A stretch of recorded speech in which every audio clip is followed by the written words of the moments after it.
Let's go now to Andrew Gee, the Minister for Veterans Affairs. Thanks for joining us, Minister. Good to talk to you. Firstly, your thoughts about what will become of Afghanistan now.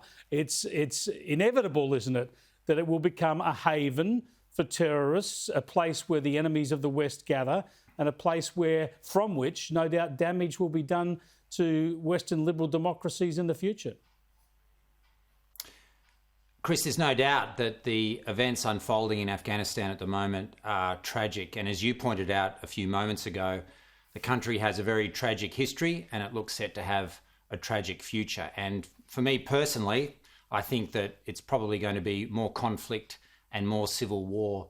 And we don't really know what's happening in the rest of the country. And there could well be resistance going on there at the moment. So I just see pain and conflict for Afghanistan, which truly is a tragedy. Now, you're keen to reach out to Australian veterans. 26,000 people from Australia were rotated through Afghanistan over 2 decades. The Prime Minister spoke about this in Canberra today too. Let's have a listen to what Scott Morrison had to say. But it doesn't matter which battle, which conflict, in where our uniform has been worn, we honour all who step up in our name.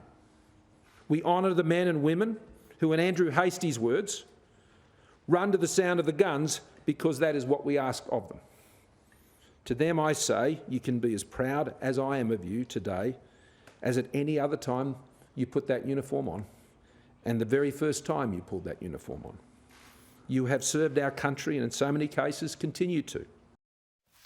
Indeed, the Prime Minister there making strong points in support of our Afghan veterans. Of course, we all respect their service, Minister, but you've reached out today. You're understanding that this could be a particularly vulnerable time for our veterans.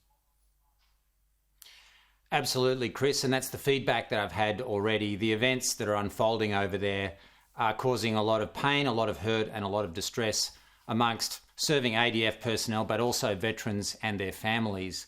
And what we want to do is let all of our veterans and our defence personnel and families know that counselling services and support are available 24 hours a day, 7 days a week. We've got Open Arms, and that's available right now on 1800 011 046. That's 1800 011 046. And any serving member of the ADF, a veteran or their families can call and get the support they need. It doesn't have to be a formal meeting with a doctor or anything. If they just want to ring and talk, that's absolutely fine. If they don't want to identify themselves, we've also got safe zone support for ADF members, veterans and their families. And that's also 24 hours a day, 7 days a week. And they can be called on 1800 142 072.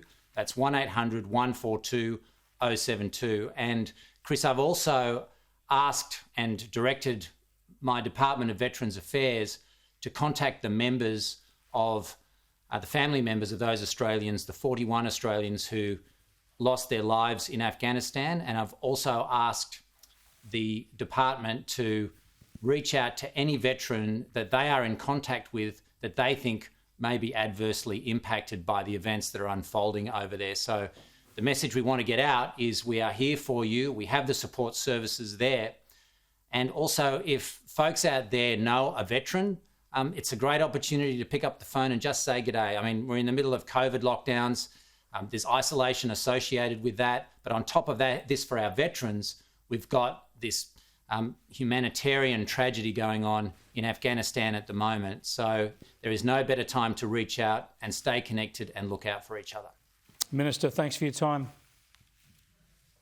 Thanks for having me on the show, Chris.